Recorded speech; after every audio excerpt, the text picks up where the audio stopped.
Hogs, not just us, but we're talking about the Hogs. We're just talking about the Hogs right here, Sean. Us. So hit the Washington Redskins. Let's take a look at a team that was in the playoffs last year. Obviously, the development of RG3 throughout the season, and we figure he's going to be as close to healthy as possible to start the season. We got to count on seeing, the guy that was just absolutely fantastic during the season a year ago. Everything we've heard is he's ahead of schedule. So, yeah, we'll count on him being ready for week one. Let's go, Sean. Where do we go? Week one, Monday night, okay, in the nation's capital against the Eagles. What do you have? Yeah, I'm giving the Redskins a win here. I mean, look, we're talking about a new coach, Chip Kelly, coming in on the whole new team. Sometimes it takes time for teams to understand what a coach is trying to do, especially for their offense. We know it's up-tempo, but we don't know how they're going to react with that. Okay, and then when they go to the Green Bay Packers here, here's RG3 against Aaron Rodgers, one of those great quarterback matchups right there. What do you think against the Pack at Lambeau? I think that's a tough game for the Redskins. I like Green Bay Packers winning that game. Yeah. So the Green Bay Packers are going to win that game because I think it's tough to keep up with Aaron Rodgers in that passing attack. Another good quarterback comes to nation's capital, Matt Stafford, the Detroit Lions, trying to rebuild that offense right there, rebuilding the defense of the Wild. I kind of like the Redskins to win this game right here. Yeah, I'm with you on that one. I like their run game. We talk a lot about RG3, but really Alfred Morris, he was one of the big proponents for this offense about, controlling the time of possession, opening up the passing lanes for RG3. So okay, they go across the country. They go to the Black Hole there in Oakland. I mean, I'm giving them a win in Oakland right now. I've seen that defense right now. It looks like an expansion team right now before the draft. I'm with you on that one. We don't even need to argue that one. All right, let's go to Dallas because this is a national primetime game right here. It's a Sunday night game. You've played in a lot of these games, Sean. You know how big this is and the buzz around it. What do you see here in Dallas? Yeah, you know what? This is a tough game, and I like the Dallas Cowboys in this game. They're playing at home.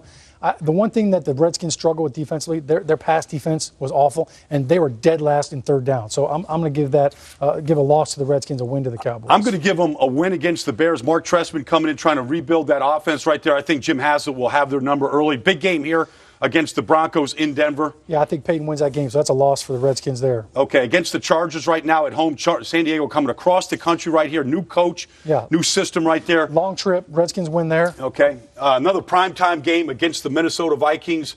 Adrian Peterson on the field right there. What do you see right here? You know what? I'm gonna give the Redskins a loss on this one, just because I think Adrian Peterson all day goes nuts. This is on our network right here. Mike Mayock on that game that'll be a fun against the Vikings. Be able to find a rematch here. First rematch against the Eagles. So RG3 going up there to see Chip Kelly and what they're going on in Philadelphia in the second half of the season. It's tough to sweep in this division, so I'm going to give Philly a win there. I think that they've adapted to Chip Kelly there. Another primetime game here against the 49ers on a Monday night right here, home against the 49ers. Redskins, I think this is a loss for the Redskins as well. The 49ers are the best team in the football right now. Your New York Giants right here. They see them a couple times at the end of the season right now. First one's at home against the Big Blue. Yeah, I think the Redskins win this game right here. I think the Giants struggle on the road right there. Yeah, in most years. Yeah, they do. All right, Kansas City, Andy Reid rebuilding that team right now, coming into Washington right now. I'm going with a win right there for the Redskins. All right, 7-6 right now against at Atlanta. Not a lot of travel in this game right here, but obviously a big game in the Dome. Yeah, this is tough. I'm saying this is a loss right here. I think the Atlanta Falcons, the weapons they have, that's really tough to keep up with. Biggest rivalry for the Redskins is the Dallas Cowboys. They've got to beat Dallas at home right there, right around the holiday season. They finish up in New York. Wow. I'm going to go with the New York Giants, get the win right here, 8-8.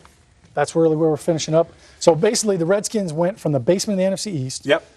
They made the playoffs last year, win the NFC East, and now we're saying 8-8. Well, they were 9-7 a year ago. They won the division, winning that final game against the Cowboys. We got them at 8-8 right here. Sean, anything about RG3? Does he have to adjust his style this year after the injury a year ago? Well, I think RG's style of play is really what makes him so dangerous, and it's what makes defensive coordinators cringe. To me, the biggest thing they're going to have to do, they're going to have to lean on Alfred Morris even more. I don't know how they do that because he was really the catalyst for that offense last season, but they're going to have to lean on that run game, the offensive line, and then obviously with with RG3, we don't really know. What are his limitations going to be? Is he still going to be such a threat? Andrew, spoken like a true offensive lineman. It's about the running game and the Hogs. It never changes. There you go. All right, so at 8-8, that means the Redskins guys are not going to make the playoffs.